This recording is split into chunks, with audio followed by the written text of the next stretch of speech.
The United Nations. We're here. I'm here. The president will be here. The Secretary Rubio will be here. They're transparent. They've been very clear. The president obviously loves New York. We recognize the importance of the UN, the importance of the world working together, but it must be functional, efficient. It must reach the people who really needs it. It must be rapid. As the Secretary of State has said, Marco Rubio, we must operate at the speed of relevancy. So it's because we care is why you're going to hear messages about reform and restoration, things that will take us into the future. Yeah. I'm not going to. I'm not going to get ahead of the president. He will address everything of importance to us. It's clear. He's made a difference in the world. He'll continue to. It's going to be a very exciting day. The doors open to Jerusalem.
Já, já.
Muito bem. Senhoras e senhores.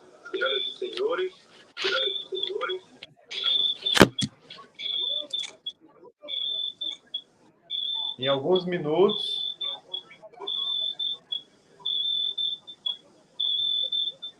teremos a Assembleia Geral da ONU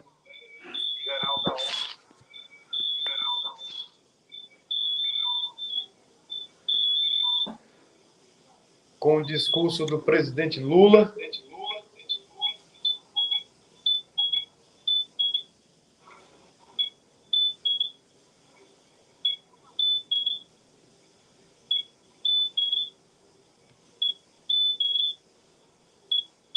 Vamos aguardar.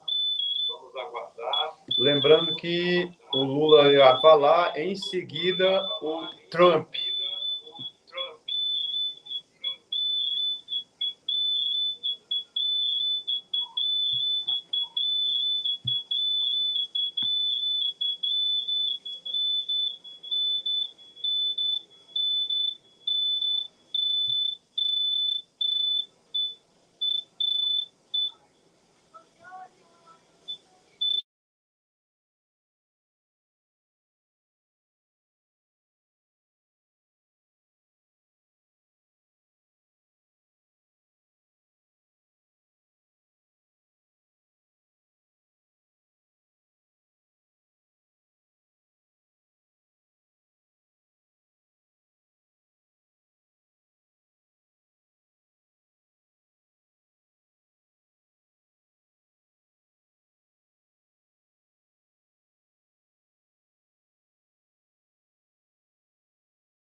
Africa being part of the Security Council? That is important because now you know that when the UN Charter was adopted, only 4 African countries were independent and signed on the Charter.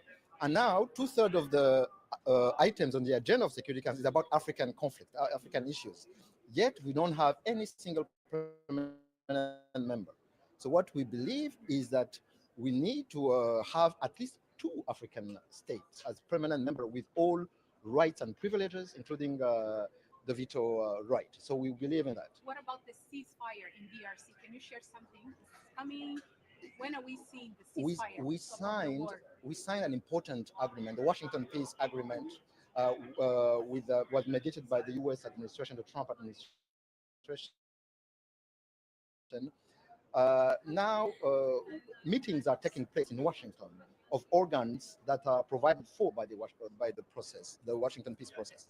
But on the ground, we are concerned about the violation of the ceasefire, including the targeting of communities, Banyamulenge communities, which are being targeted as we speak with hate speech, with military attacks. So we hope that the U.S. and the Qatar and other mediators will help in putting back the agreement on the right track. Thank you. Thank you very much. Thank you.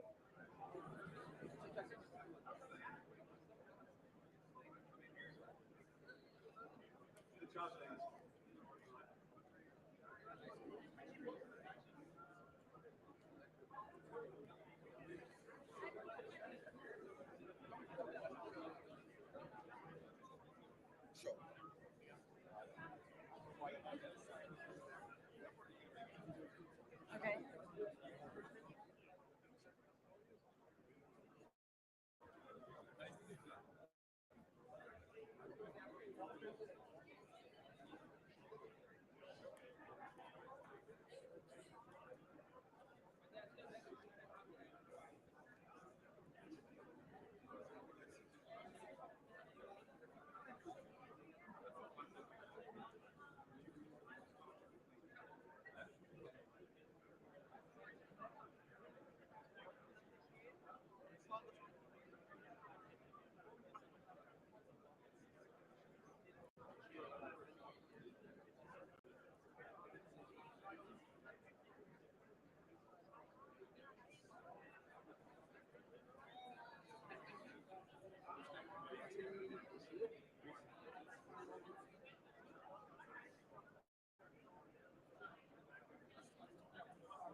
Good morning.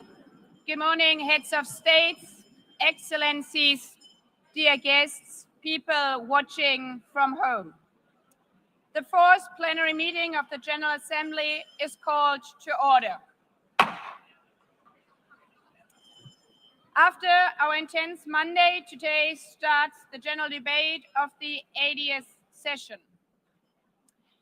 Before proceeding to the general debate, the Assembly will hear an introduction by Secretary General of his annual report on the work of the organization under agenda item 110 in accordance with resolution 51/241 of 31st July 1997. Please take your seat. I now give the floor to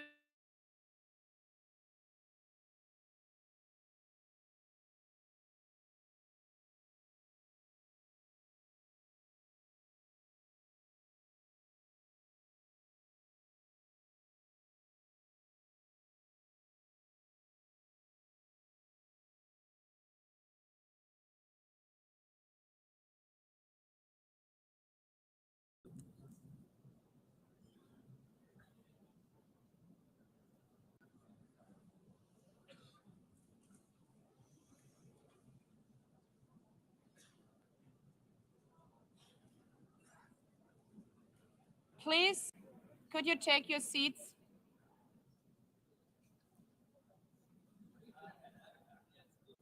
Let me begin with two words we have not been able to say often enough in this hall. Madam President.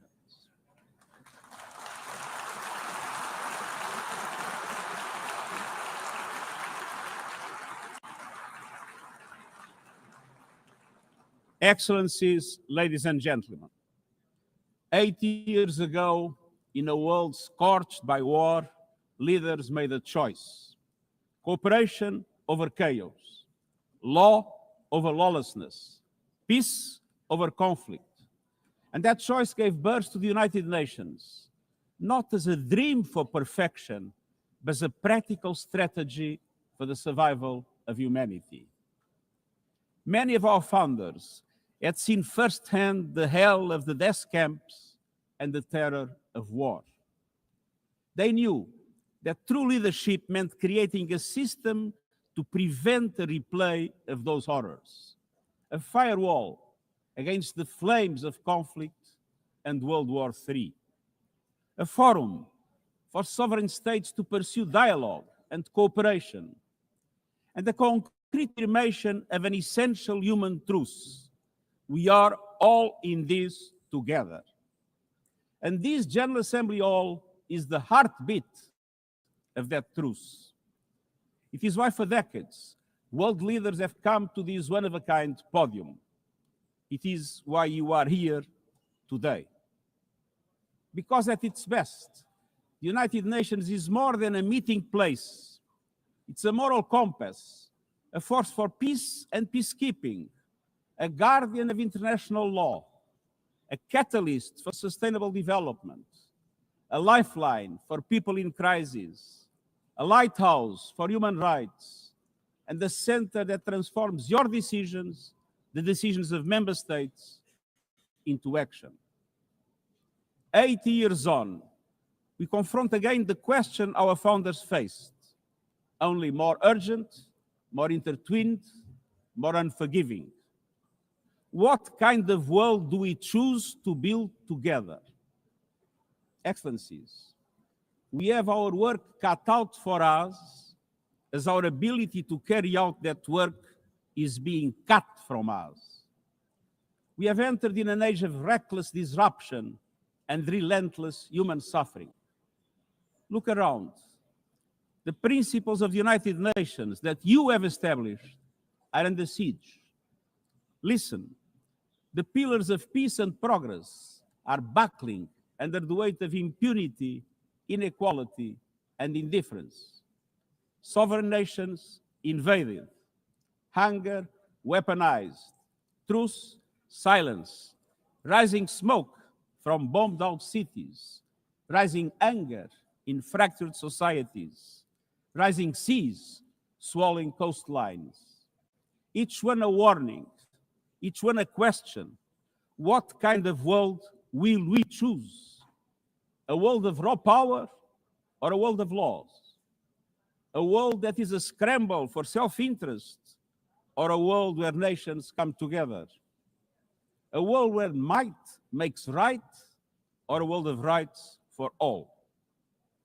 Excellencies, our world is becoming increasingly multipolar, and this is positive, reflecting a more diverse, dynamic global landscape. But multipolarity without effective multilateral institutions can court chaos, as Europe has learned the hard way, resulting in World War I. It was multipolar, but there was no multilateral institutions. So let's be clear. International cooperation is not naivete. It is hard-headed pragmatism. In a world where there's leap borders, isolation is an illusion. No country can stop a pandemic alone. No army can halt rising temperatures. No algorithm can rebuild trust once it is broken. These are global stress tests of our system, our solidarity, and our resolve. I'm convinced we can pass these tests, and we must. Because people everywhere are demanding something better, and we owe them a system worthy of their trust and a future worthy of their dreams. And so we must make the choice, an active choice, to reaffirm the imperative of international law, to reassert the centrality of multilateralism, to reinforce justice and human rights, and to recommit to the principles that give rise to our organization, and to the promise contained in its first words, we, the peoples. Excellencies, the choices we face are not part of an ideological debate. They are a matter of life and death for millions. As I scan the global landscape, we must make 5 critical choices. First, we must choose peace rooted in international law. Peace is our first obligation. Yet today, wars rage with a barbarity we vowed never to allow. Too often, the Charter is brandished when convenient and trampled when not. But the Charter is not optional. It is our foundation. And when the foundation cracks, everything built upon fractures. Around the world, we see countries acting as if the rules don't apply to them. We see humans treated as less than human, and we must call it out. Chaos and some of the atrocious conflicts of our times. In Sudan, civilians are being slaughtered, starved, and silenced. Women and girls face unspeakable violence. There is no military solution. I urge all parties, including those in this hall, end the external support that is fueling this bloodshed. Push to protect civilians, because the Sudanese people deserve peace, dignity, and hope. In Ukraine, relentless violence continues to kill civilians, destroy civilian infrastructure, and threaten global peace and security. I commend recent diplomatic efforts by the United States and others. We must work for a full ceasefire and a just, lasting peace in accordance with the Charter, UN resolutions, and international law. In Gaza, the horrors are approaching a third monstrous year.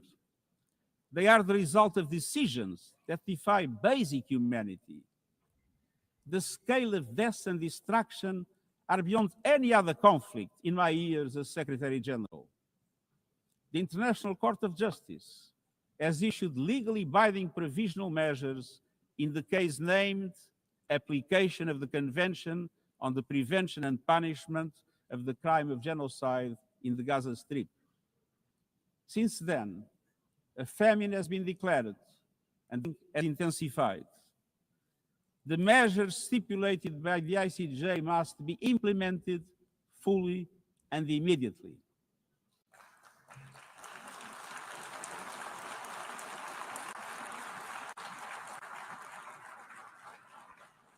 Nothing can justify the horrific Hamas terror attacks of October 7 and the taking of hostages, both of which I have repeatedly condemned. And nothing can justify the collective punishment of the Palestinian people and the systematic destruction of Gaza. We know what is needed. Permanent ceasefire now. All the hostages released now. Full humanitarian access now. And we must not relent in the only viable answer to sustainable Middle East peace, a two-state solution as so eloquently reaffirmed yesterday. We must urgently reverse dangerous trends on the ground. Relentless settler expansion and violence and booming threat of annexation must stop. Everywhere, from Haiti to Yemen, to Myanmar and the Sahel and beyond, we must choose peace anchored in international law. The past year has brought glimmers of hope, including the ceasefire between Cambodia and Thailand and the agreement between Azerbaijan and Armenia brokered by the United States. But far too many crises continue unchecked. Impunity prevails, lawlessness is a contagion, it invites mayhem, accelerates terror, and risks a nuclear free-for-all. When accountability shrinks, graveyards grow. When UN staff and facilities are attacked, violating legal obligations, so too is the core of our ability to serve and deliver. The Security Council must live up to its responsibilities. It must be more representative, more transparent, and more effective. And beyond crisis response, we must tackle the injustices that ignite conflict, exclusion, inequality, impunity, and corruption. The surest way to silence the guns is to raise the volume for justice. Real security is born of fairness and opportunity for all. Excellencies, this leads me to my second point. We must choose human dignity and human rights. Human rights are not an ornament of peace, they're its bedrock. Human rights, economic, social, cultural, political, and civil, are universal, indivisible, and interdependent. Choosing rights means more than words. It means choosing justice over silence. It means protecting freedom and civic space, advancing equality for women and girls, confronting racism and discrimination in all its forms, protecting human rights defenders, journalists, and freedom of speech, and upholding the rights of refugees and migrants so that mobility is safe and in accordance with international law. Human rights are a daily battle, online and offline. They require political will. But dignity is not only about the protection of rights. It is about rights fulfilled through inclusive and resilient development. Rights that put an end to poverty and hunger. Rights that open doors to education, health, and opportunity. The Sustainable Development Goals are our shared roadmap for achieving these rights. But in order to make progress down this road, we need fuel. And that fuel is finance. We've seen what development done right can deliver. In the past decade, millions more have gained access to electricity, clean cooking solutions, and to the internet. Marriage is in retreat. Women's representation is growing, but cuts to aid are wreaking havoc. They are a death sentence for many. For so many more, a stolen future. This is the great paradox of our time. We have the solutions, but we are siphoning off the fuel that would make it possible to make progress. To choose dignity, we must choose financial justice and solidarity. We need to reform the international financial architecture so that it drives development for all. With bigger and bolder multilateral development banks, lending more, and mobilizing more private capital for developing countries.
still flow to fossil fuels over clean energy by a factor of 9-1. Meanwhile, emissions, temperatures, and disasters keep rising. And those least responsible suffer the most. Science says limiting global temperature rise to 1.5 degrees by the end of this century is still possible, but the window is closing. The International Court of Justice has affirmed the legal obligation of states. We must step up action and ambition, especially through strengthened national climate plans. Tomorrow, I will welcome leaders to announce new targets. The G20, the biggest emitters, must lead, guided by common but differentiated responsibilities. But all countries must step up and do more as we head to the UN Climate Conference in Brazil. By accelerating action in energy, forests, methane, and industrial decarbonization. By defining a credible roadmap to mobilize $1.3 trillion annually in climate finance by 2035 for developing countries. By supporting just transitions, by doubling finance for adaptation to at least $40 billion this year, and rapidly deploying proven tools to unlock billions more in concessional finance. And by capitalizing the Loss and Damage Fund with significant contributions. All of these requires governments, international financial institutions, philanthropies, civil society, and the private sector to work together, to provide fiscal space to developing countries and unlock new innovative sources of finance at scale, including solidarity levies on high-emitting sectors and debt swaps. We have the solutions and tools, but we must choose climate justice and climate action. First, we must choose to put technology at the service of humanity. Artificial intelligence is rewriting human existence in real time, transforming how we learn, work, communicate, and what we can trust. And the question is not how to stop it, but how to steer it for the greater good. Technology must be our servant, not our master. It must promote human rights, human dignity, and human agency. Yet today, AI's advancement in outpacing regulation and responsibility and is concentrated in a few hands. And the risks are expanding to new frontiers, from biotech to autonomous weapons. We are witnessing the rise of tools for mass surveillance, mass social control, mass disruption, and even mass destruction. Tools that can drain energy, strain ecosystems, and intensify the race for critical minerals, potentially stoking instability and conflict. Yet, these technologies remain largely ungoverned. We need universal guardrails and common standards across platforms. No company should be above the law. No machines should decide who lives or dies. No system should be deployed without transparency, safety, and accountability. Last month, this Assembly took a historic step, establishing an independent international scientific panel on AI and an annual global dialogue on AI governance. Two new pillars of a shared architecture, connecting science with policy to bring clarity and foresight, enabling innovation to flourish while advancing our values and our rights, and ensuring governments, companies, and civil society can help shape common norms. We must build on these mechanisms and close the capacity gaps. All countries must be able to design and develop AI, not just to consume it. I have proposed voluntary financing options to build AI computing power, data, and skills in developing nations. No country should be locked out of the digital future or locked into systems it cannot shape or trust. And governments must lead with vision, and companies must act with responsibility. And we, The international community must ensure that technology lifts up humanity. So let us choose cooperation over fragmentation, ethics over expediency, and transparency over opacity. Technology will not wait for us, but we can still choose what it serves. So let us choose wisely. Fifth and finally, to meet all these goals, we must choose to strengthen the United Nations for the 21st century. The forces shaking our world are also testing the foundations of the United Nations system. We are being hit by rising geopolitical tensions and divisions, chronic uncertainty, and mounting financial strain.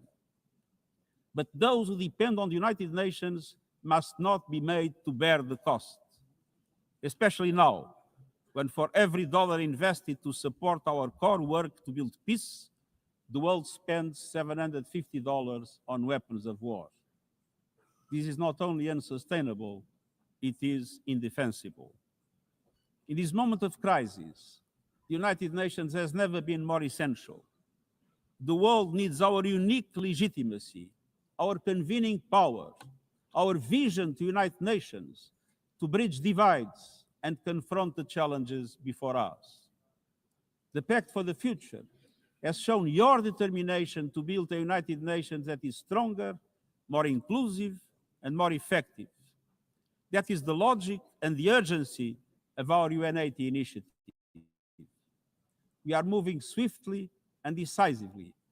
I put forward concrete proposals, a revised budget for 2026 that strengthens accountability, improves delivery, and cuts costs. Practical reforms to implement mandates more effectively and efficiently with greater impact. And ideas to spark a paradigm shift in the structure of the UN and how its parts work together. Most of these decisions rest with you, the member states, and we will move forward in full respect of the established procedures. Together, let us choose to invest in a United Nations that adapts, innovates, and is empowered to deliver for people everywhere. Excellencies, my overriding message comes down to this. Now is the time to choose. It's not enough to know what the right choices are. I urge you to make them. I grew up in a world where choices were few. I was raised in the darkness of dictatorship, where fear silenced voices and hope was nearly crushed. Yet, even the bleakest hours, especially then, I discovered the truth that has never left me. Power does not reside in the hands of those who dominate or divide. Real power resides from people, from our shared resolve to uphold dignity, to defend equality, to believe fiercely in our common humanity and the potential of every human being. I learned early to persevere, to speak out, to refuse to surrender, no matter the challenge, no matter the obstacle, no matter the hour. We must and we will overcome. Because in a world of many choices, there is one choice we must never make, the choice to give up. We must never give up. That is my promise to you, the member states, and that is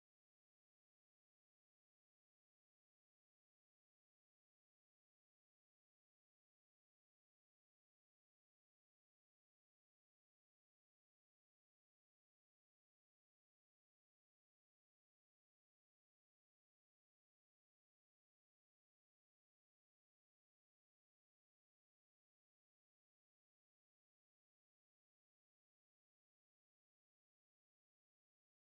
Thank you very much.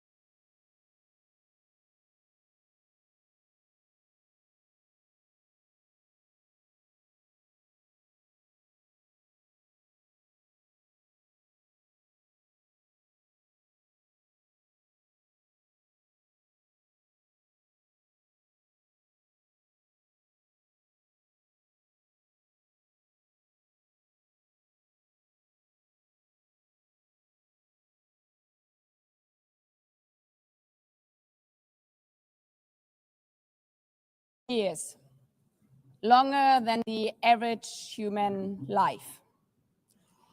This anniversary of the United Nations should have been a moment of celebration. But this is not an ordinary year.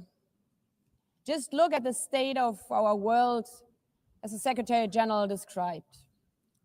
Thousands of orphans in Gaza are wandering around the rubble, eating sand, drinking contaminated water.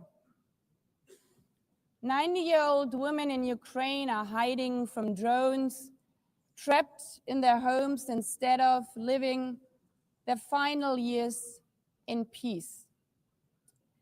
Children in Haiti, too afraid to walk to school, afraid they might be gunned down by gangs like their friends. And for every conflict and tragedy that seizes the headlines, there are so many more that are forgotten, lost to the news cycle. Like women in Democratic Republic of the Congo, shielding their daughters from armed groups, fearful they might be raped. And Rohingya children spending their whole childhood in tattered tents, unable to remember what their home looks like. Faced with these realities, now is not the time to celebrate, but to ask ourselves, where is the United Nations? Distinguished heads of state and government, Mr. Secretary General, Excellencies, ladies and gentlemen, people out there in the world watching us. Clearly, we have to do better. But what we should not let cynics allow to weaponize these failures, to argue that our institution is a waste of money, outdated, irrelevant. When the principles of the Charter are ignored, is it the UN that has failed? When tanks rolled into Ukraine, was it because Article 2 of the Charter is not clear enough about sovereignty and territorial integrity? When civilians, children, are killed in Gaza, is it humanitarian law at fault for failing to protect them? It's not the Charter which fails. It's not the UN as an institution which fails. The Charter, our Charter, is only as strong as member states' willingness to uphold it, and their willingness to hold to account those who violate it. Excellencies, yes, our world is in pain. Yes, we have failures.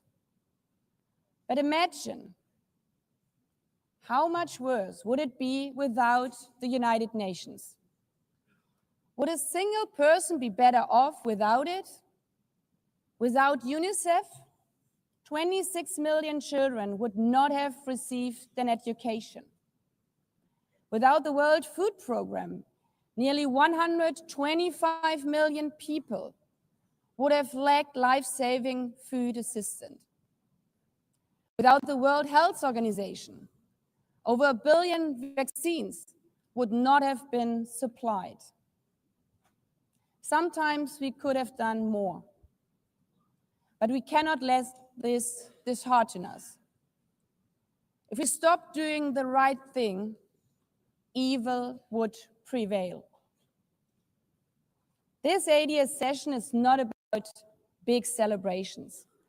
It's about finding the resolve not to give up, the resolve to be better together, just as our predecessors did 8 decades ago. This institution was born in a world on fire and desperate for reprieve. 700 nearly a third of humanity back then. colonial rule. 2 world wars in a generation, 70 million dead, the horrors of the Holocaust revealed to our collective shame. This was a generation that knew almost nothing but suffering and despair. The signing of the Charter in 1945 gave hope to millions, gave us a North Star that guided our path from the ashes of war, helped guide nations from colonial rule into independent states, helped end apartheid. Across the decades, the United Nations has been a compass pointing toward peace, humanity, and justice. We have not always succeeded, but the story of this institution is not a story of easy victories. It's a story of falling and rising, of pulling ourselves and each other back up and trying harder. We gather here for the 80th time, not for empty celebration, not out of ritual, not to hear our own voices. We gather to prove that this institution matters, and that through this institution, every nation represented here, no matter how big or small, can summon again the strength and unity first shown in San Francisco 80 years ago. The courage and resolve of world leaders who, even while some called them back then naive, believed they could build a better world from the wreckage of the old. They showed then what true leadership is. It's not about imposing your will or putting others down. True leadership is about lifting others up, not out of altruism, but for a mutual benefit, and even out of our self-interest. Because as our founders and every architect of peace since then has understood, helping others is what makes ultimately our own countries stronger. Could any state have faced the global pandemic alone? The virus did not have any passport. We were only able to solve it at the end with the support of the World Health Organization. The climate crisis does not stop at borders. CO2 emissions anywhere affect people everywhere. Even the wealthiest cities in the world cannot shield themselves from wildfires. And imagine coming here by plane, how safe would you feel to step into the next airplane if there were no International Civil Aviation Organization anymore, which is responsible for setting safety regulations for 5 billion passengers a year? How comfortable would you be with your children using the internet while AI is uncontrolled and unchecked, as the lines between what is real and fake start to blur?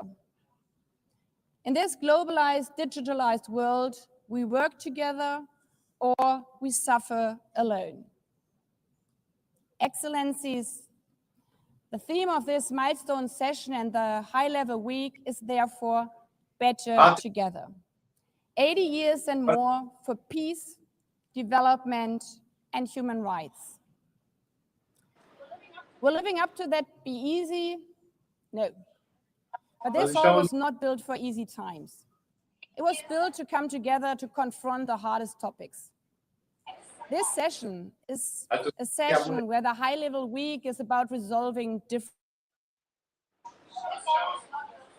Oi. Atenção. Isso. Logo, logo nós estaremos.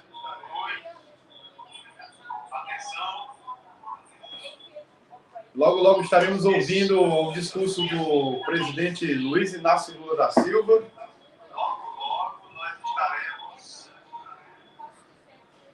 Funciona. E do presidente Donald Trump. Então, você que ainda não está ligado no que está acontecendo aqui, é a Assembleia Geral da ONU, e dentro de instantes irá ter o primeiro discurso do dia, que é o Donald Trump, e em seguida, aliás, o primeiro discurso vai ser o presidente Lula, e o segundo vai ser o Trump. Por enquanto, nós tivemos duas nações se manifestando, e em breve o presidente Lula irá falar primeiro, e depois, na sequência, o presidente Donald Trump. Bota toda. Terrorism and the tragic waste of humanity's greatest resource, its people. Put it simply, without the SDGs, there cannot be lasting peace. Excellencies, our future as an institution will also be shaped by the selection of the next Secretary General. And here we must pause and reflect. In nearly 80 years, this organization has never chosen a woman for that role. One might wonder how out of 4 billion potential candidates, there could not be found a single one. Of course,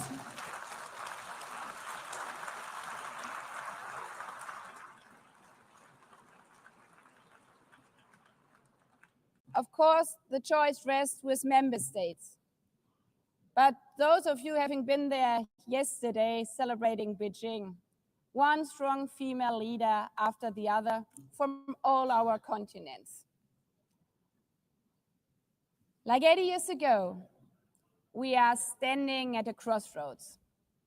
And it's up to us, to every single member state, to live up to the same leadership as your predecessors did, to act when action is needed, to uphold the principles of our charter, to be better together, to show the people around the world that this United Nation is today, tomorrow, and for the next 8 decades. Because after all, it's the life insurance for every country.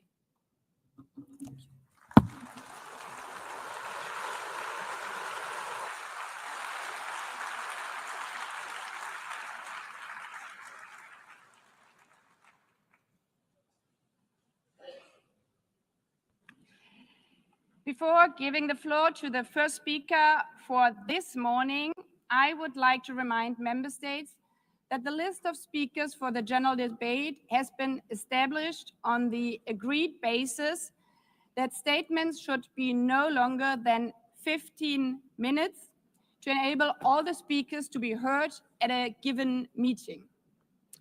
Within this time frame, I would like to appeal to speakers to deliver their statements at a reasonable pace so that interpretation into the other official languages may be provided properly.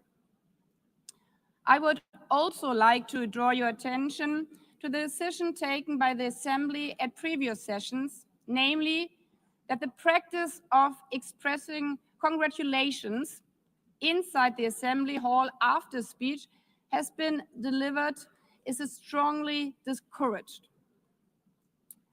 After delivering their statements from the rostrum, speakers are invited to exit the hall through room JA200, located behind the podium, before returning to their seats. May I take it that the Assembly agrees to proceed in this manner? It's so decided. Muito bem. Dentro de poucos minutos, nós teremos a apresentação do nosso presidente da República do Brasil, Luiz Inácio Lula da Silva. Está aberto a Assembleia Geral da ONU 2025. O primeiro presidente de nação a falar é o Brasil, fazendo a abertura, e em seguida o presidente da maior nação do país, do planeta, o Donald Trump. Vai ser interessante de ver esses dois discursos sequenciados, porque Lula de esquerda, com as questões relacionadas a lei Magnitsky, sanções. E agora vamos ouvir.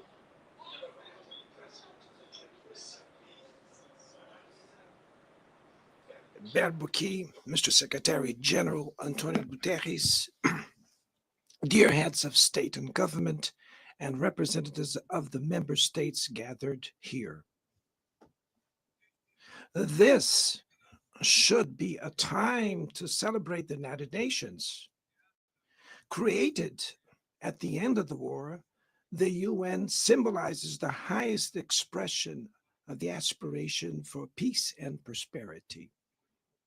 Today, however, the ideals that inspired its founders in San Francisco are under threat as never before in their history.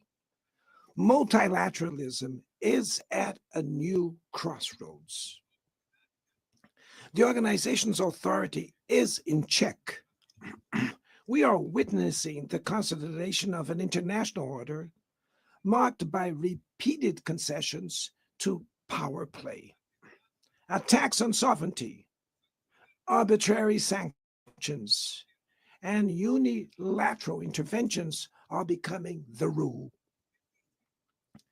There is a clear parallel between the multilateralism crisis and the weakening of democracy. Authoritarianism is strengthened when we fail to act in the face of arbitrary acts, when the international society falters in defending peace, sovereignty, and the rule of law. The consequences are tragic. Throughout the world, anti-democratic forces are trying to subjugate institutions and stifle freedoms. They worship violence, praise ignorance, act as physical and digital militias, and restrict the press. Even under an unprecedented attack, Brazil chose to resist and democracy, regained 40 years ago by its people after 2 decades of dictatorial governments. There is no justification for unilateral and arbitrary measures against our institutions and our economy. The aggression against the independence of the judiciary branch of power is unacceptable. This interference in domestic affairs is aided by a subservient far right who is nostalgic of past hegemonies. False patriots plan and publicly promote actions against Brazil. Peace cannot be achieved with impunity. A few days ago, and for the first time in 525 years of our history, a former head of state was convicted of attacking the democratic rule of law. He was investigated, indicted, trialed, and held accountable for his actions in a meticulous process. He has the right to defend himself was secured, a prerogative that dictatorships deny to their victims. Before the eyes of the world, Brazil sent a message to all aspiring autocrats and those who support them. Our democracy, our sovereignty,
da dívida externa dos países mais pobres, sobretudo os africanos, e definir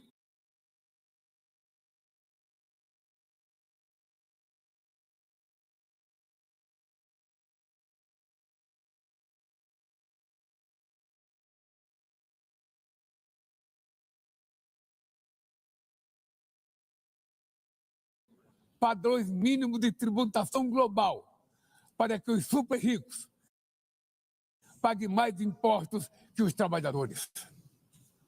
A democracia também se mede pela capacidade de proteger as famílias e a infância. As plataformas digitais trazem possibilidade de nos aproximar como jamais havíamos imaginado, mas têm sido usadas para semear intolerância, misoginia, xenofobia e desinformação. A internet não pode ser terra sem lei. Cabe ao poder público proteger os mais vulneráveis. Regular não é restringir a liberdade de expressão, é garantir que o que já é ilegal no mundo real seja tratado assim também no ambiente digital, no ambiente virtual. Ataques à regulação servem para encobrir interesses escusos e dar guarida a crimes como fraudes, tráfico de pessoas, pedofilia e investidas contra a democracia. O parlamento brasileiro corre em abordar esse problema com as leis mais avançadas do mundo para a proteção de crianças e adolescentes na esfera digital. Também enviamos ao Congresso Nacional projeto de lei para fomentar a concorrência nos mercados digitais e para incentivar a instalação de data centers sustentáveis.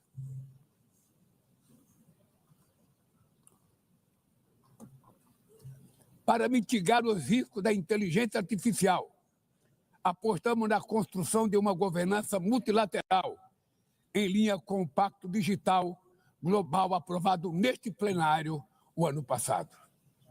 Senhoras e senhores, na América Latina e Caribe, vivemos um momento de crescente polarização e instabilidade. Manter a região como zona de paz sempre foi e é a nossa prioridade. Somos um continente livre de armas de destruição em massa, sem conflitos étnicos ou religiosos. É preocupante a equiparação entre a criminalidade e o terrorismo. A forma mais eficaz de combater o tráfico de drogas é a corrupção para reprimir a lavagem de dinheiro e limitar a força letal em situações que não constituem conflitos armados equivale a executar pessoas sem julgamento. Outras partes do planeta já testemunharam intervenções que causaram danos maiores do que pretendia evitar, com graves consequências humanitárias. A via do diálogo não deve estar fechada na Venezuela. O Haiti tem direito a um futuro livre de violência. E é inadmissível que Cuba seja listada como o país que patrocina o terrorismo. No conflito na Ucrânia,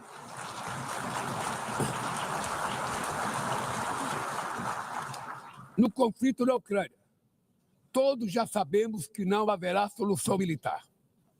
O recente encontro no Alasca despertou a esperança de uma saída negociada. É preciso pavimentar caminhos para uma solução realista. Isso implica levar em conta as legítimas preocupações de segurança de todas as partes. A iniciativa africana e o grupo de amigos da paz, criado por China e Brasil, pode contribuir para promover o diálogo. Nenhuma situação é mais emblemática do que o uso desproporcional e ilegal da força do que a da Palestina. Os atentados terroristas perpetrados pelo Hamas são indefensáveis sob qualquer ângulo, mas nada, absolutamente nada justifica o genocídio em curso em Gaza.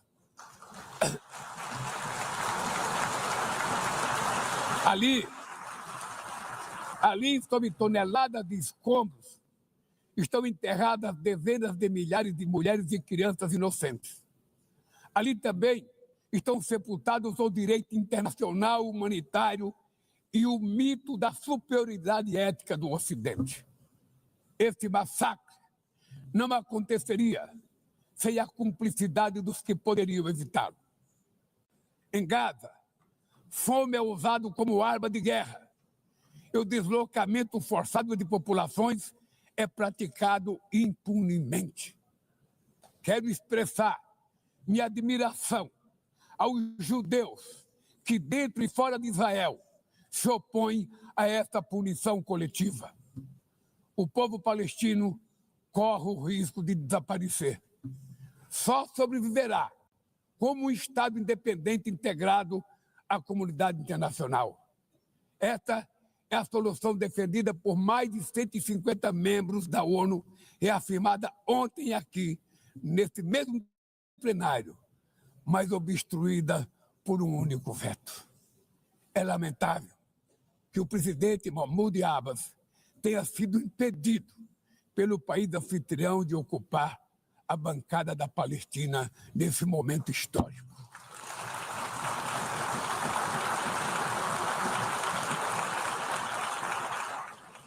O alastramento desse conflito para o Líbano, para a Síria e o Irã e o Catar fomenta escalada armamentista sem precedentes. Senhoras presidentas, bombas e armas nucleares não vão nos proteger da crise climática. O ano de 2024 foi o mais quente já registrado. A COP30 em Belém, no Brasil, será a COP da verdade. Será o momento de os líderes mundiais provarem a seriedade de seu compromisso com o planeta. Sem ter o quadro completo das contribuições nacionalmente determinadas, as chamadas NDCs, caminharemos de olhos vendados para um verdadeiro abismo. O Brasil se comprometeu a reduzir entre 59% e 67% suas emissões, abrangendo todos os gases de efeito estufa em todos os setores da economia. Nações em desenvolvimento enfrentam a mudança do clima ao mesmo tempo em que lutam contra outros desafios. Enquanto isso, países ricos usufruem de padrão de vida obtido às custas de 200 anos de emissões de gases. Exigir maior ambição e maior acesso a recursos e tecnologias não é uma questão de caridade, é apenas uma questão de justiça. A corrida por minerais críticos essenciais para a transição energética não pode reproduzir a lógica predatória que marcou os últimos séculos. Em Belém, o mundo vai conhecer a realidade da Amazônia. O Brasil já reduziu pela metade o desmatamento na região nos 2 últimos anos. Erradicá-lo requer garantia, condições dignas de vida para seus milhões de habitantes. Fomentar o desenvolvimento sustentável é o objetivo do Fundo Florestas Tropicais para Sempre, que o Brasil pretende lançar para remunerar os países que mantêm suas florestas em pé. É chegado o momento de passar da fase da negociação para a etapa da implementação. O mundo deve muito ao regime criado pela Convenção do Clima, mas é necessário trazer o combate à mudança do clima para o coração da ONU, para que ela tenha a atenção que merece. Um conselho vinculado à Assembleia Geral, com força e legitimidade para monitorar compromissos, dará coerência à ação climática. Trata-se de um passo fundamental na direção de uma reforma mais abrangente da organização, que contemple também um Conselho de Segurança ampliado nas 2 categorias de seus membros. Poucas áreas retrocederam tanto como o sistema multilateral de comércio.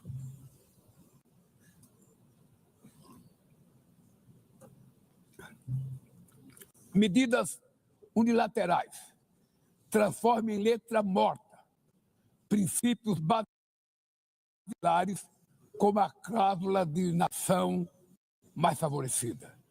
Desorganizam cadeias de valor e lançam a economia mundial em uma espiral perniciosa de preços altos e estagnação. É urgente refundar o OMC em bases modernas e flexíveis. Senhoras e senhores, este ano o mundo perdeu duas personalidades excepcionais. O ex-presidente do Uruguai, Pepe Mujica, e o nosso querido Papa Francisco. Ambos encarnaram como ninguém os melhores valores humanistas. Suas vidas se entrelaçaram com as 8 décadas de existência da ONU. Se ainda estivesse entre nós, provavelmente usariam esta tribuna para lembrar que o autoritarismo, a degradação ambiental e a desigualdade não são inexoráveis. Que os únicos derrotados são os que cruzam os braços resignados. Que podemos vencer os falsos profetas de oligarcas que exploram o medo e monetizam o ódio. E que o amanhã é feito de escolhas diárias e é preciso coragem de agir para transformá-lo. No futuro que o Brasil vislumbra, não há espaço para a reedição de rivalidades ideológicas ou esfera de influência. A confrontação é inevitável. Precisamos de lideranças com clareza de visão, que entendam que a ordem internacional não é um jogo de soma zero. O século XXI será cada vez mais multipolar. Para se manter pacífico, não pode deixar de ser multilateral. O Brasil confere crescente importância à União Europeia, à União Africana, à ASEAN, à CELAC, aos BRICS e ao G20. A voz do Sul global deve ser respeitada e ouvida. A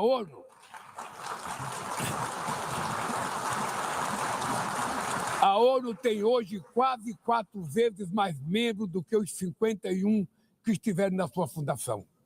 Nossa missão histórica é a de torná-la novamente portadora de esperanças e promotora da igualdade e da paz, do desenvolvimento sustentável e da diversidade e da tolerância. Que Deus nos abençoe a todos e muito obrigado.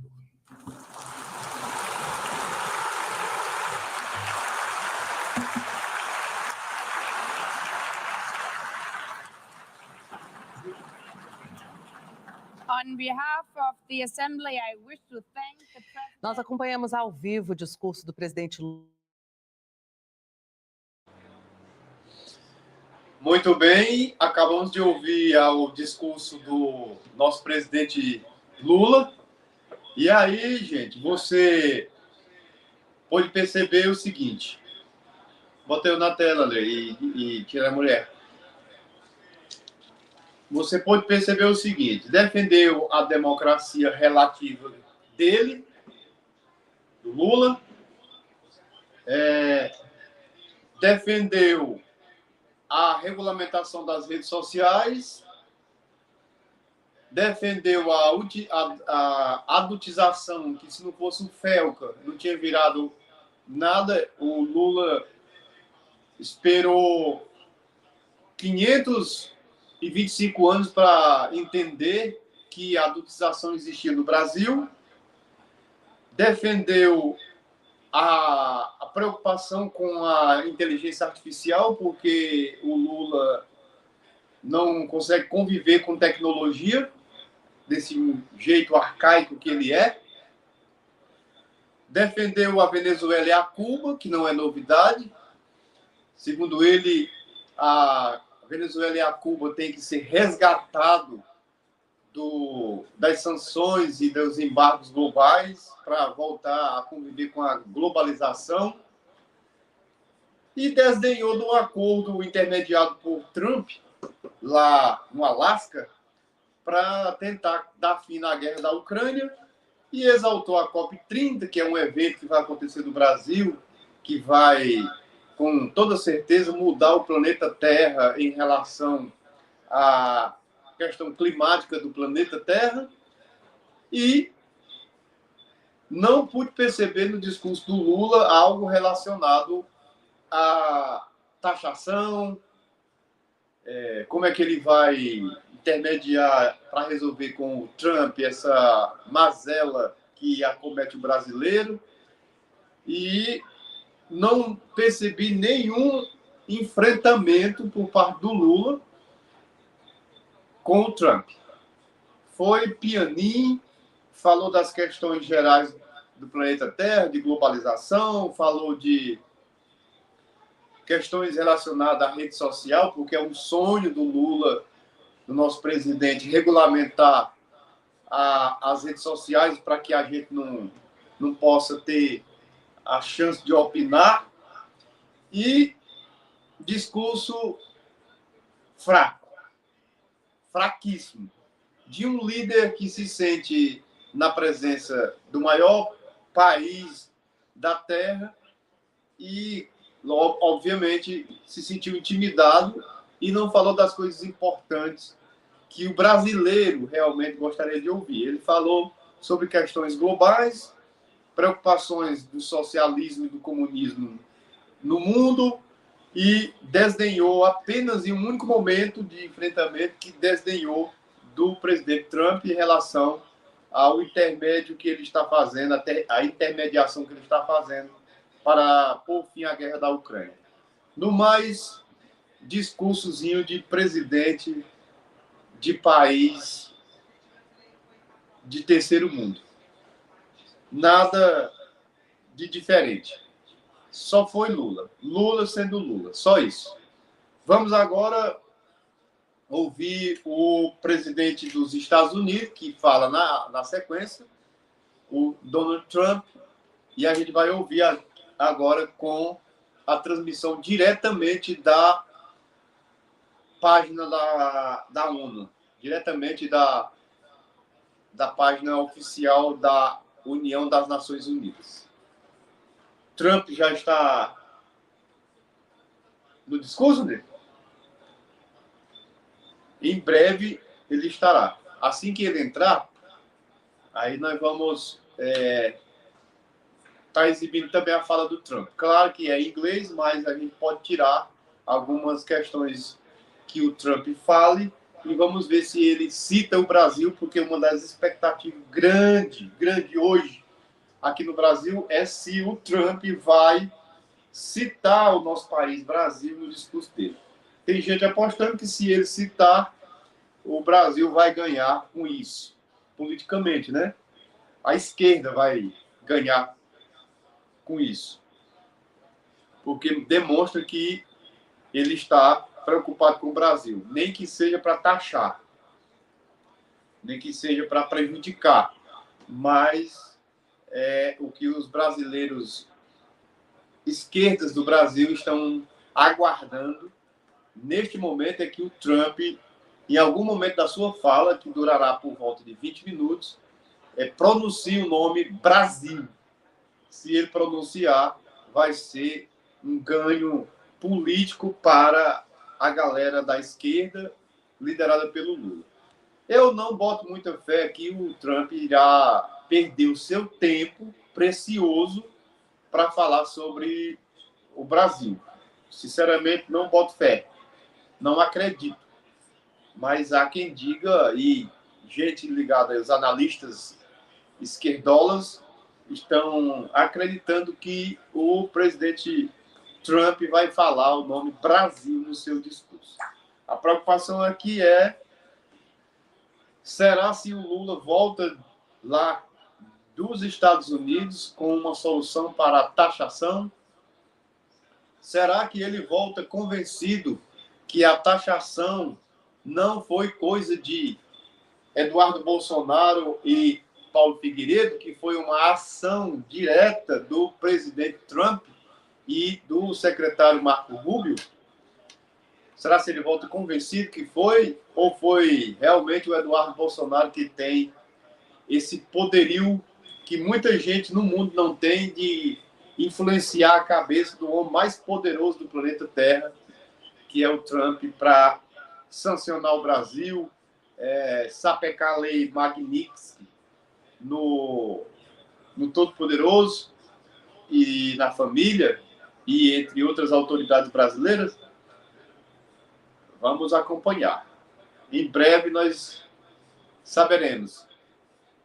Primeiro, se o Trump dará atenção ao Brasil. E segundo, se o Lula voltará lá de Nova York, lá dos Estados Unidos, com o convencimento na cabeça de que a taxação não é coisa de Bolsonaro, não é coisa de Eduardo Bolsonaro, não é coisa de Eduardo Figueiredo, de Paulo Figueiredo, aliás, junto ao Trump, e sim uma decisão pessoal do Trump e do Marco Rubio em relação à taxação, porque o que eles estão usando de forma política ou politiqueira é que existem pessoas lá nos Estados Unidos trabalhando conspirando contra o país Brasil e ferindo, agredindo a soberania deste país maravilhoso chamado Brasil. Então vamos ver se o Lula se convence que não é nada disso e que, na verdade, a taxação é uma decisão pessoal e econômica e política do Donald Trump. Beleza? E aí, Andrei, cadê o ONU? Tá na tela?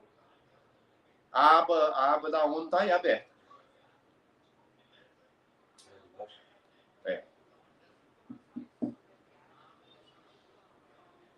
Fecha o microfone que eu boto.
In every one of these countries and never even received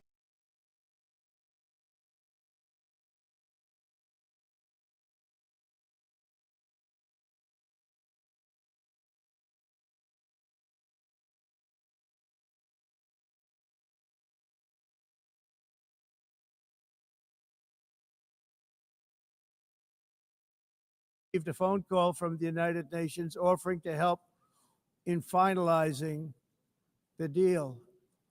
All I got from the United Nations was an escalator that on the way up stopped right in the middle. If the First Lady wasn't in great shape, she would have fallen, but she's in great shape. We're both in good shape. We both stood. And then a teleprompter that didn't work. These are the two things I got from the United Nations: a bad escalator and a bad teleprompter. Thank you very much. And by the way, it's working now. It just went on. Thank you. I think I should just do it the other way. It's easier. Thank you very much. I didn't think of it at the time because I was too busy working to save millions of lives. That is the saving and stopping of these wars. But later I realized that the United Nations wasn't there for us. They weren't there. I thought of it really after the fact, not during these negotiations, which were not easy. That being the case, what is the purpose of the United Nations? The UN has such tremendous potential. I've always said it. It has such tremendous, tremendous potential, but it's not even coming close to living up to that potential. For the most part, at least for now, all they seem to do is write a really strongly worded letter and then never follow that letter up. It's empty words, and empty words don't solve war. The only thing that solves war and wars is action. Now, after ending all of these wars and also earlier negotiating the Abraham Accords, which is a very big thing for which our country received no credit, never receives credit. Everyone says that I should get the Nobel Peace Prize for each one of these achievements. But for me, the real prize will be the sons and daughters who live to grow up with the mothers and fathers, because millions of people are no longer being killed in endless and unglorious wars. What I care about is not winning prizes, it's saving lives. We saved millions and millions of lives with the 7 wars. And we have others that we're working on, and you know that. Many years ago, a very successful real estate developer in New York, known as Donald J. Trump, I bid on the renovation and rebuilding of this very United Nations complex. I remember it so well. I said at the time that I would do it for $500 million, rebuilding everything. It would be beautiful. I used to talk about, I'm going to give you marble floors. They're going to give you terrazzo. I'm going to give you the best of everything. You're going to have mahogany walls. They're going to give you plastic. But they decided to go in another direction, which was much more expensive at the time, and which actually produced a far inferior product.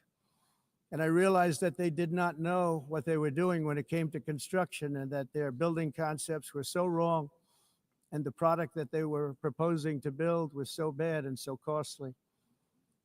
It was going to cost them a fortune. And I said, and wait till you see the overruns. Well, I turned out to be right. They had massive cost overruns and spent between $2 and $4 billion on the building and did not even get the marble floors that I promised them.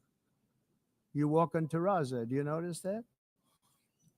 As far as I'm concerned, frankly, looking at the building and getting stuck on the escalator, they still haven't finished the job.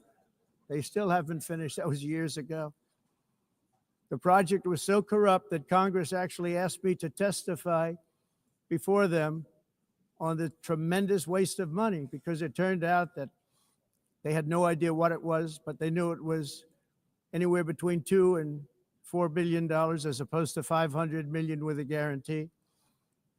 But they had no idea, and I said it cost much more than $5 billion. Unfortunately, many things in the United Nations are happening just like that, but on an even much bigger scale, much, much bigger. Very sad to see. Whether the UN can manage to play a productive role, I've come here today to offer the hand of American leadership and friendship to any nation in this assembly that is willing to join us in forging a safer, more prosperous world. And it's a world that we'll be much happier with. A dramatically better future is within our reach. But to get there, we must reject the failed approaches of the past and work together to confront some of the greatest threats in history. There is no more serious danger to our planet today than the most powerful and destructive weapons ever devised by man, of which the United States, as you know, has many. Just as I did in my first term, I've made containing these threats a top priority, starting with the nation of Iran. My position is very simple. The world's #1 sponsor of terror can never be allowed to possess the most dangerous weapon. That's why shortly after taking office, I sent the so-called Supreme Leader a letter making a generous offer. I extended a pledge of full cooperation in exchange for a suspension of Iran's nuclear program. The regime's answer was to continue their constant threats to their neighbors and U.S. interests throughout the region and some great countries that are right nearby. Today, many of Iran's former military commanders, in fact, I can say almost all of them, are no longer with us. They're dead. And 3 months ago, in Operation Midnight Hammer, 7 American B-2 bombers dropped the 14 30,000-pound each bombs on Iran's key nuclear facilities, totally obliterating everything. No other country on earth could have done what we did. No other country has the equipment to do what we did. We have the greatest weapons on earth. We hate to use them. But we did something that for 22 years people wanted to do. With Iran's nuclear enrichment capacity demolished, I immediately brokered an end to the 12-day war, as it's called, between Israel and Iran, with both sides agreeing to fight no longer. As everyone knows, I have also been deeply engaged in seeking a ceasefire in Gaza. Have to get that done. Have to get it done. Unfortunately, Hamas has repeatedly rejected reasonable offers to make peace. We can't forget October 7th, can we? Now, as if to encourage continued conflict, some of this body is seeking to unilaterally recognize a Palestinian state. The rewards would be too great for Hamas terrorists for their atrocities. This would be a reward for these horrible atrocities, including October 7th, even while they refuse to release the hostages or accept a ceasefire. Instead of giving to Hamas and giving so much, because they've taken so much, they have taken so much. This could have been solved so long ago. But instead of giving in to Hamas's ransom demands, those who want peace should be united with one message: release the hostages now. Just release the hostages now. Thank you.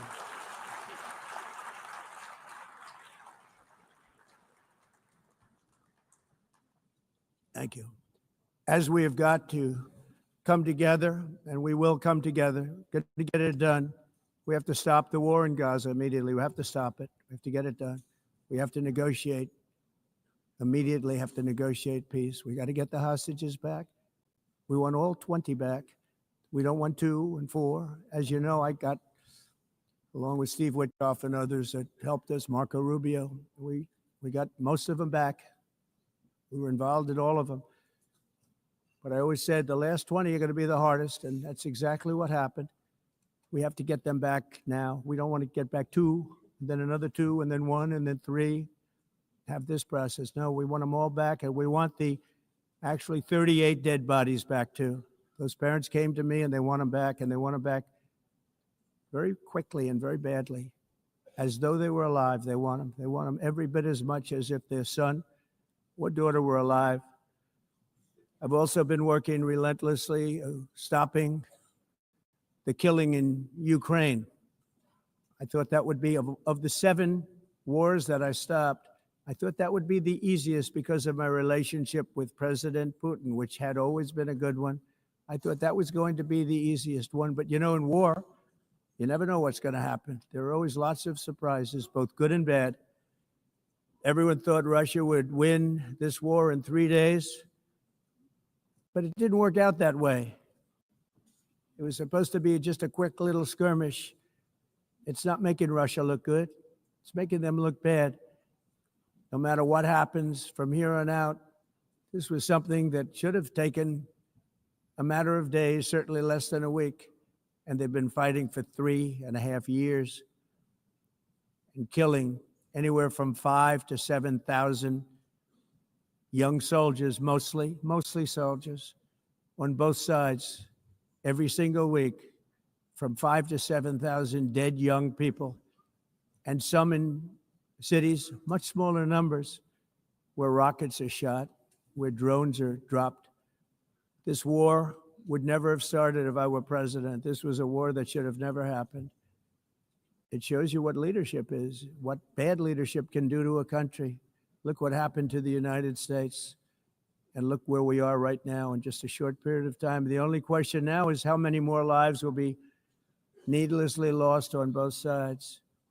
China and India are the primary funders of the ongoing war by continuing to purchase Russian oil. But inexcusably, even NATO countries have not cut off much Russian energy and Russian energy products, which, as you know, I found out about 2 weeks ago, and I wasn't happy. Think of it.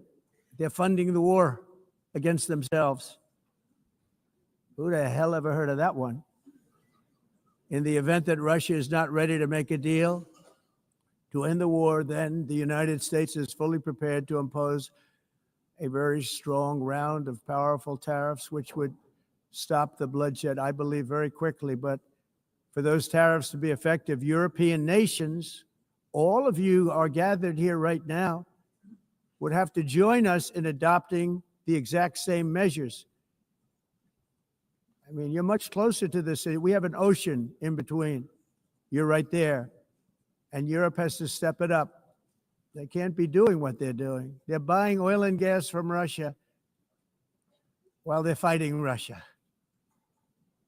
It's embarrassing to them. And it was very embarrassing to them when I found out about it, I can tell you that.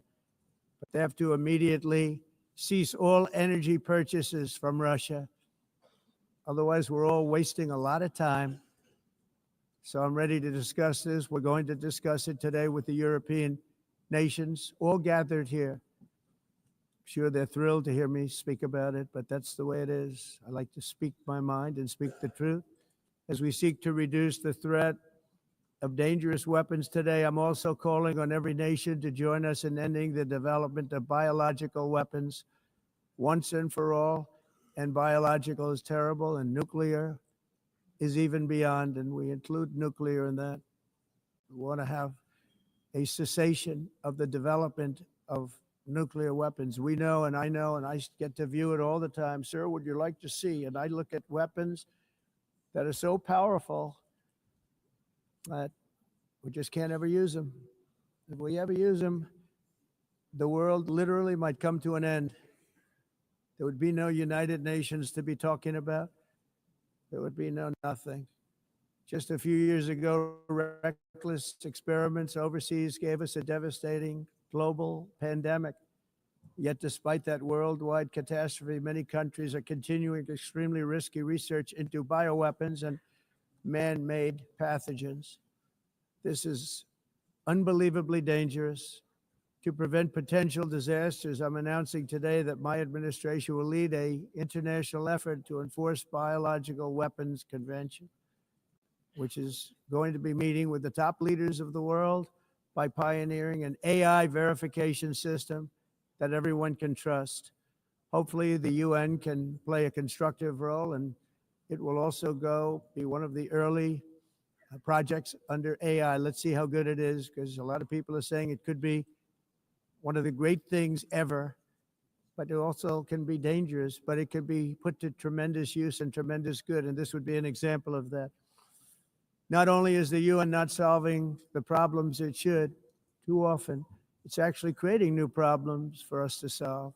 The best example is the #1 political issue of our time, the crisis of uncontrolled migration. It's uncontrolled. Your countries are being ruined. The United Nations is funding an assault on Western countries and their borders. In 2024, the UN budgeted $372 million in cash assistance to support an estimated 624,000 migrants journeying into the United States. Think of that. The UN is supporting people that are illegally coming into the United States, and then we have to get them out. The UN also provided food, shelter, transportation, and debit cards to illegal aliens. Can you believe that? On the way to infiltrate our southern border. Millions of people came through that southern border. Just a year ago, millions and millions of people were pouring in, 25 million altogether over the 4 years of the incompetent Biden administration. And now we have it stopped, totally stopped. In fact, they're not even coming anymore because they know they can't get through. But what took place is totally unacceptable. The UN is supposed to stop invasions, not create them and not finance them. In the United States, we reject the idea that mass numbers of people from foreign lands can be permitted to travel halfway around the world, trample our borders, violate our sovereignty, cause unmitigated crime, and deplete our social safety net. We have reasserted that America belongs to the American people, and I encourage all countries to take their own stand in defense of their citizens as well. You have to do that because I see it. I'm not mentioning names. I see it, and I can call every single one of them out. You're destroying your countries. They're being destroyed. Europe is in serious trouble. They've been invaded by a force of illegal aliens like nobody's ever seen before. Illegal aliens are pouring into Europe. Nobody is ever, and nobody's doing anything to change it, to get them out. It's not sustainable. And because they choose to be politically correct, they're doing just absolutely nothing about it. And I have to say, I look at London where you have a terrible mayor, terrible, terrible mayor. And it's been so changed, so changed. Now they want to go to Sharia law, but you're in a different country. You can't do that. Both the immigration and their suicidal energy ideas will be the death of Western Europe if something is not done immediately. This cannot be sustained. What makes the world so beautiful is that each country is unique. But to stay this way, every sovereign nation must have the right to control their own borders. You have the right to control your borders, as we do now, and to limit the sheer numbers of migrants entering their countries and paid for by the people of that nation that were there and that built that particular nation at the time. They put their blood, sweat, tears, money into that country, and now they're being ruined. Proud nations must be allowed to protect their communities and prevent their societies from being overwhelmed by people they have never seen before, with different customs, religions, with different everything. Where migrants have violated laws, lodged false asylum claims, or claimed refugee status for illegitimate reasons, they should, in many cases, be immediately sent home. And while we will always have a big heart for places and people that are struggling and truly compassionate, answers will be given.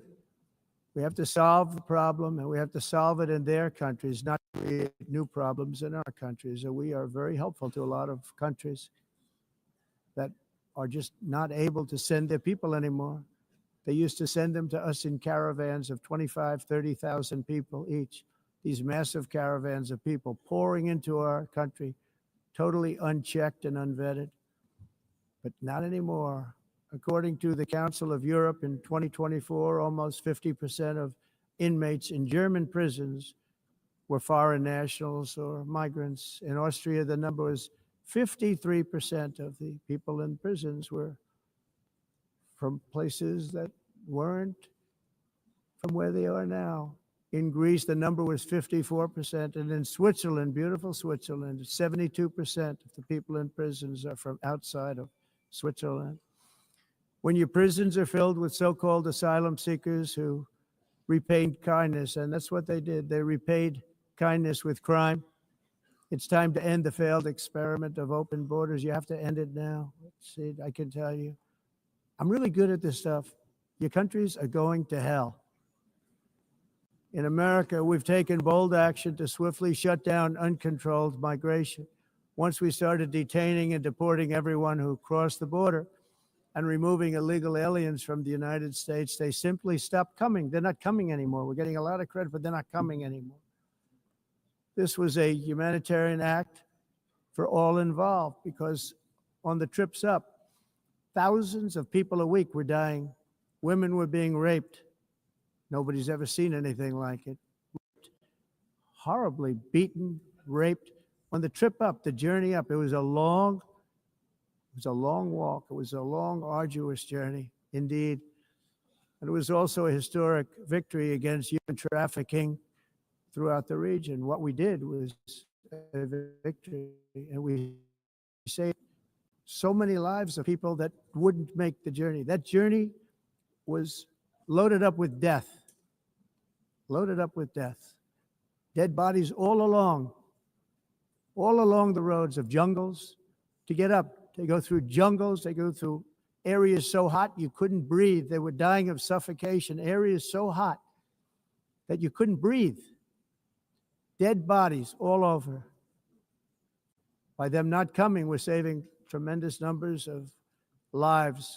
My people have done a fantastic job in doing what they did, and the American public agrees with it. I mean, I was very proud to see this morning I have the highest poll numbers I've ever had. Part of it is because of what we've done on the border. I guess the other part is what we've done in the economy. Joe Biden's policies empowered murderers, gangs, human smugglers, child traffickers, drug cartels, and prisoners from all over the world.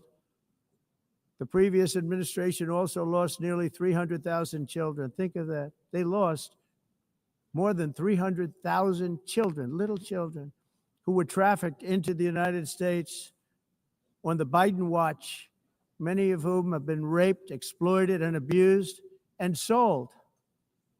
Sold. Nobody talks about that. The fake news doesn't write about it. With many others, young children who are missing or dead. And we found a lot of these children, and we're sending them back. And we've been sending them back to their parents. They said, nobody knows who they are. They said, where do you come from? And they'll give us a country, and we'll find out, and we'll figure it out, and we'll bring them back to their homes. And the mother and father rush to the door, and their tears in their eyes.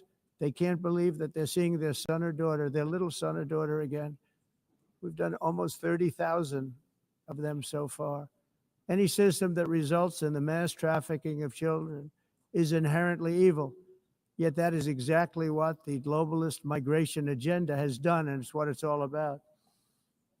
In America, those days, as you know, are over. The Trump administration is working, and we are continuing to work to track down the villains that are causing this problem, and also, as I said, to get back the 30,000 we've already returned. Now I think we're going to have another. We're going to find a lot. You're not going to find all of them. 300, more than 300,000. They're lost or they're dead. They're lost or they're dead because of the animals that did this. To protect our citizens, I've also designated multiple savage drug cartels as far as and you see this, and you see it happening right before your eyes. Let's put it this way. People don't like taking big loads of drugs in boats anymore. There aren't too many boats that are traveling on the seas by Venezuela. They tend not to want to travel very quickly anymore. And we've virtually stopped drugs coming into our country by sea. We call them the water drugs. They kill hundreds of thousands of people.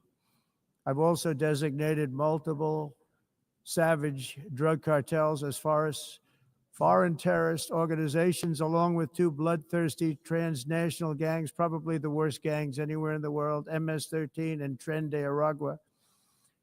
Tren de Aragua is from Venezuela, by the way. Such organizations torture, maim, mutilate, and murder with impunity. They're the enemies of all humanity. For this reason, we've recently begun using the supreme power of the United States military to destroy Venezuelan terrorists and trafficking networks led by Nicolas Maduro. To every terrorist thug smuggling poisonous drugs into the United States of America, please be warned that we will blow you out of existence. That's what we're doing. We have no choice. Can't let it happen. They're destroying I believe we lost 300,000 people last year to drugs, 300,000. Fentanyl and other drugs. Each boat that we sink carries drugs that would kill more than 25,000 Americans. We will not let that happen. Energy is another area where the United States is now thriving like never before. We're getting rid of the falsely named renewables. By the way, they're a joke. They don't work. They're too expensive. They're not strong enough to fire up the plants that you need to make your country great. The wind doesn't blow. Those big windmills are so pathetic and so bad, so expensive to operate. And they have to be rebuilt all the time, and they start to rust and rot. Most expensive energy ever conceived, and it's actually energy. You're supposed to make money with energy, not lose money. You lose money, the governments have to subsidize. You can't put them out without massive subsidies. And most of them are built in China, and I give China a lot of credit. They build them, but they very few wind farms. So why is it that they build them and they send them all over the world, but they barely use them? You know what they use? Coal. They use gas. They use almost anything, but they don't like wind. But they sure as hell like selling the windmills. Europe, on the other hand, has a long way to go, with many countries being on the brink of destruction because of the green energy agenda. And I give a lot of credit to Germany. Germany was being led down a very sick path, both on immigration, by the way, and on energy. They were going green and they were going bankrupt. And the new leadership came in, and they went back to where they were with fossil fuel and with nuclear, which is good. It's now safe. And you can do it properly. But they went back to where they were, and they opened up a lot of different plants, energy producing plants, and they're doing well. I give Germany a lot of credit for that. They've said this is a disaster, what's happening. They were going all green. All green is all bankrupt. That's what it represents. And it's not politically correct. I'll be very badly criticized for saying it, but I'm here to tell the truth. I don't care. It doesn't matter to me. I'm in New York City. I'm feeling a lot safer. Crime, we're getting crime down. And by the way, speaking of crime, Washington, D.C. was the crime capital of America. Now it's after 12 days, it's a totally safe city. Everyone's going out to dinner. They're going out to restaurants. Your wife can walk down the middle of the street with or without you. Nothing's going to happen. My people have done a fantastic job. And yes, I called in the National Guard, and the National Guard took care of business, and they weren't politically correct, but they took care of business. We got 1,700 career criminals out, brought them back to where they came from, the countries where they came from, or put them in jails. Washington, D.C. is now a totally safe city again, and I welcome you to come. In fact, we'll have dinner together at a local restaurant, and we'll be able to walk. We don't have to go by an armor-plated vehicle. We'll walk right over there from the White House. They've given up their powerful edge, a lot of the countries that we're talking about in oil and gas, such as essentially closing the great North Sea oil. Oh, the North Sea, I know it so well. Aberdeen was the oil capital of Europe, and there's tremendous oil that hasn't been found in the North Sea. Tremendous oil. And I was with the prime minister I respect and like a lot, and I said, you're sitting with the greatest asset. They essentially closed it by making it so highly taxed that no developer, no oil company can go there. They have tremendous oil left, and more importantly, they have tremendous oil that hasn't even been found yet. And what a tremendous asset for the United Kingdom. And I hope the prime minister is listening, because I told it to him 3 days in a row. That's all he heard. North Sea oil, North Sea, because I want to see them do well. I want to stop seeing them ruining that beautiful Scottish and English countryside with windmills and massive solar panels that go 7 miles by 7 miles, taking away farmland. But we're not letting this happen in America. In 1982, the executive director of the United Nations Environmental Program predicted that by the year 2000, climate change would cause a global catastrophe. He said that it will be irreversible, as any nuclear holocaust would be. This is what they said at the United Nations. What happened? Here we are. Another UN official stated in 1989 that within a decade, entire nations could be wiped off the map by global warming. Not happening. You know, it used to be global cooling. If you look back years ago in the 1920s and the 1930s, they said, global cooling will kill the world. We have to do something. Then they said global warming will kill the world, but then it started getting cooler. So now they could just call it climate change, because that way they can't miss. It's climate change. Because if it goes higher or lower, whatever the hell happens, there's climate change. It's the greatest con job ever perpetrated on the world, in my opinion. Climate change, no matter what happens, you're involved in that. No more global warming, no more global cooling. All of these predictions made by the United Nations and many others, often for bad reasons, were wrong. They were made by stupid people that have cost their countries fortunes and given those same countries no chance for success. If you don't get away from this green scam, your country is going to fail. And I'm really good at predicting things, you know. They actually said during the campaign, they had a hat, the best-selling hat. Trump was right about everything. And I don't say that in a braggadocious way, but it's true. I've been right about everything. And I'm telling you that if you don't get away from the green energy scam, your country is going to fail. And if you don't stop people that you've never seen before, that you have nothing in common with, your country is going to fail. I'm the president of the United States, but I worry about Europe. I love Europe. I love the people of Europe. And I hate to see it being devastated by energy and immigration. This double-tailed monster destroys everything in its wake, and they cannot let that happen any longer. You're doing it because you want to be nice. You want to be politically correct, and you're destroying your heritage. They must take control strongly and immediately of the unmitigated immigration disaster and the fake energy catastrophe before it's too late. The carbon footprint is a hoax made up by people with evil intentions, and they're heading down a path of total destruction. You know, the carbon footprint was a big, big thing a few years ago. I remember hearing about the carbon footprint, and then President Obama would get into Air Force One, a massive Boeing 747, and not a new one, an old one with old engines that spew everything into the atmosphere. He'd talk about the carbon footprint. We must do so. Then he'd get in and he'd fly from Washington to Hawaii to play a round of golf. And then he'd get back onto that big, beautiful plane and he'd fly back and he'd talk about, again, global warming and the carbon footprint. It's a con job. At extreme cost and expense, Europe reduced its own carbon footprint by 37%. Think of that. Congratulations, Europe. Great job. Cost yourself a lot of jobs, a lot of factories closed, but you reduced the carbon footprint by 37%. However, for all of that sacrifice and much more, it's been totally wiped out and then some by a global increase of 54%. Much of it coming from China and other countries that are thriving around China, which now produces more CO2 than all the other developed nations in the world.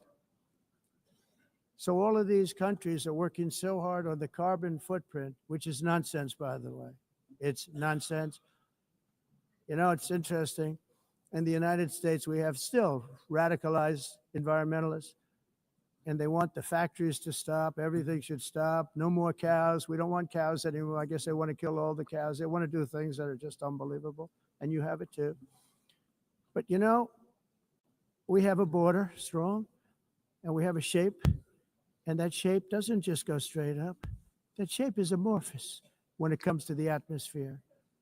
And if we had the most clean air, and I think we do, we have very clean air. We have the cleanest air we've had in many, many years. But the problem is that other countries, like China, which has air that's a little bit rough, it blows. And no matter what you're doing down here, the air up here tends to get very dirty because it comes in from other countries where their air isn't so clean. And the environmentalists refuse to acknowledge that. Same thing with garbage. In Asia, they dump much of their garbage right into the ocean. And over about a 1 week and 2 week journey, it flows right past Los Angeles. You've seen it. Massive amounts of garbage, almost too much to do anything about, flowing past Los Angeles, past San Francisco. And then somebody will get in trouble because he dropped a cigarette on the beach. The whole thing is crazy. The primary effect of these brutal green energy policies has not been to help the environment, but to redistribute manufacturing and industrial activity from developed countries that follow the insane rules that are put down to polluting countries that break the rules and are making a fortune. They're making a fortune. European electricity bills are now 4 to 5 times more expensive than those in China, and 2 to 3 times higher than the United States. And our bills are coming way down. You probably see that our gasoline prices are way down. You know, we have an expression, drill. Nós reduzimos os de energia porque nós faremos, como a expressão, vamos fazer tudo isso e reduzir os custos de energia. Os custos diminuíram nos Estados Unidos. Common to see one. Por exemplo, se você olhar Electric costs nos países em approximately faturas de energia 100 heat-related deaths annually. It's a lot. Mas nós, nos Estados Unidos, conseguimos usar eles e evitar aumento da temperatura, porque é muito caro também usar nado e ninguém usa Pretending to stop the global tudo isso. hoax. The A of asking industrialized nations, esse agenda mundialista não tem nenhum sentido. entire societies must be rejected País and it must be immediate. That's why in America I withdrew from the fake Paris Climate Accord, where, by the way, America was paying so much more than every country. Others weren't paying. China didn't have to pay until 2030. Russia was given an old standard that was easy to meet, 1990 standard. But for the United States, we're supposed to pay like $1 trillion. And I said, this is another scam. The fact is, the United States has been taken advantage of by the world for many, many years, but not any longer, as you probably noticed. I unleashed massive energy production and signed historic executive orders to hunt for oil, but we don't have to do much hunting because we have the most oil of any nation anywhere, oil and gas in the world. And if you add coal, we have the most of any nation in the world. Clean, I call it clean, beautiful coal. You can do things today with coal that you couldn't have done 10 years ago, 15 years. So I have a little standing order in the White House. Never use the word coal, only use the words clean, beautiful coal. Sounds much better, doesn't it? But we stand ready to provide any country with abundant, affordable energy supplies if you need them, when most of you do. We're proudly exporting energy all over the world. We're now the largest exporter. In the United States, we want trade and robust commerce with all nations, everybody. We want to help nations. We're going to help nations. But it must also be fair and reciprocal. The challenge with trade is much the same with climate. The countries that followed the rules, all their factories have been plundered.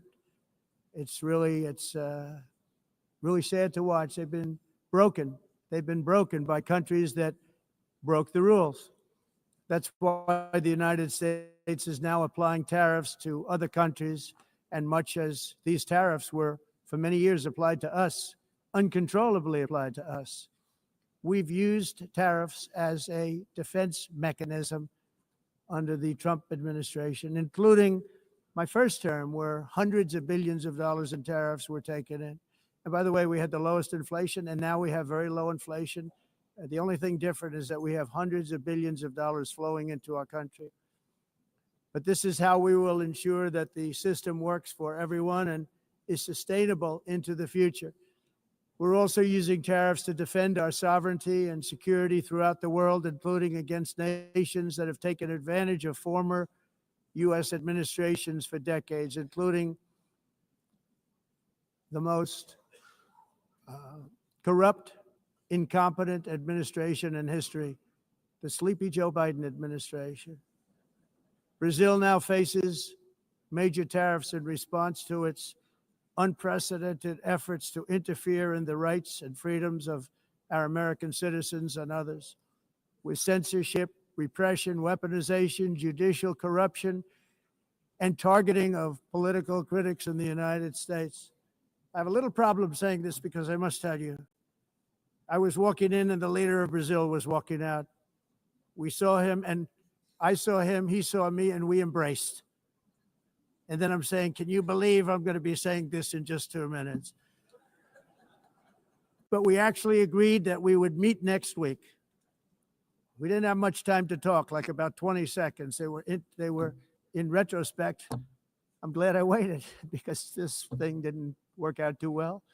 But we did talk. We had a good talk, and we agreed to meet next week, if that's of interest. But he seemed like a very nice man, actually. He liked me, I liked him. But if you, and I only do business with people I like. When I don't like them, I don't like them. But we had, at least for about 39 seconds, we had excellent chemistry. It's a good sign. But also in the past, Brazil, can you believe this? Unfairly tariffed our nation, but now because of our tariffs, we are hitting them back, and we're hitting them back very hard. As president, I will always defend our national sovereignty and the rights of American citizens. So I'm very sorry to say this, that Brazil is doing poorly and will continue to do poorly. They can only do well when they're working with us. Without us, they will fail, just as others have failed. It's true. Next year, the United States will celebrate the 250th anniversary of our glorious independence, a testament to enduring power and American freedom and spirit. We will also be proudly hosting the 2026 FIFA World Cup, and shortly thereafter, the 2028 Olympics, which is going to be very exciting. I hope you all come. I hope that countless people from all over the globe will take part of these will be great celebrations of liberty and human achievement, and that together we all can rejoice in the miracles of history that began in July 4th, 1776, when we founded the light to all nations. And it's something really that an amazing thing came out of that date. It's called the United States of America. In honor of this momentous anniversary, I hope that all countries who find inspiration in our example will join us in renewing our commitment, values, and those values really that we hold so dear together. Let us defend free speech and free expression. Let us protect religious liberty, including for the most persecuted religion on the planet today. It's called Christianity. And let us safeguard our sovereignty and cherish qualities that have made each of our nations so special, incredible, and extraordinary. In closing, I just want to repeat that immigration and the high cost of so-called green renewable energy is destroying a large part of the free world and a large part of our planet. Countries that cherish freedom are fading fast because of their policies on these two subjects. You need strong borders and traditional energy sources if you are going to be great again. Whether you have come from north or south, east or west, near or far, every leader in this beautiful hall today represents a rich culture, a noble history, and a proud heritage that makes each nation majestic and unique, unlike anything else in human history or any other place on the face of the earth.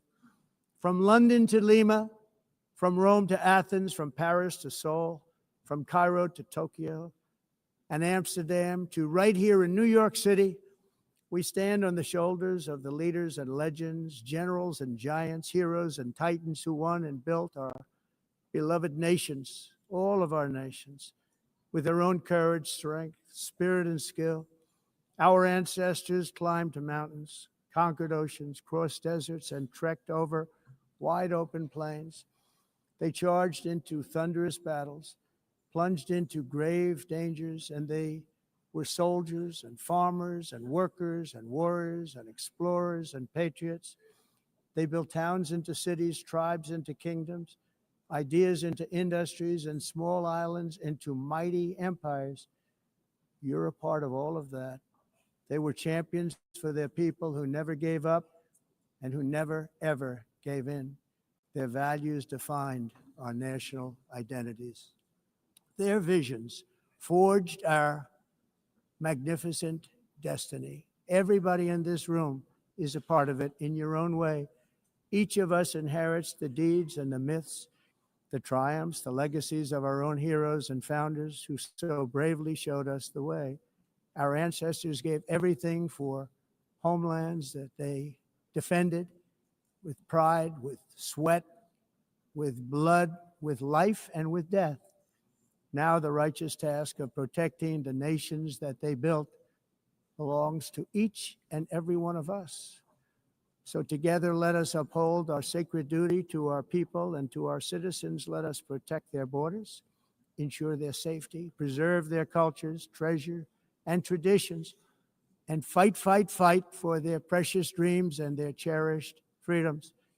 And in friendship and really a beautiful vision, let us all work together to build a bright, beautiful planet, a planet that we all share, a planet of peace and a world that is richer, better, and more beautiful than ever before. That can happen.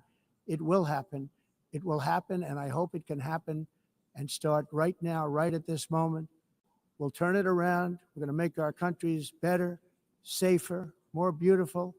We're going to take care of our people. Thank you very much. It's been an honor. God bless the nations of the world. Thank you very much. Bye.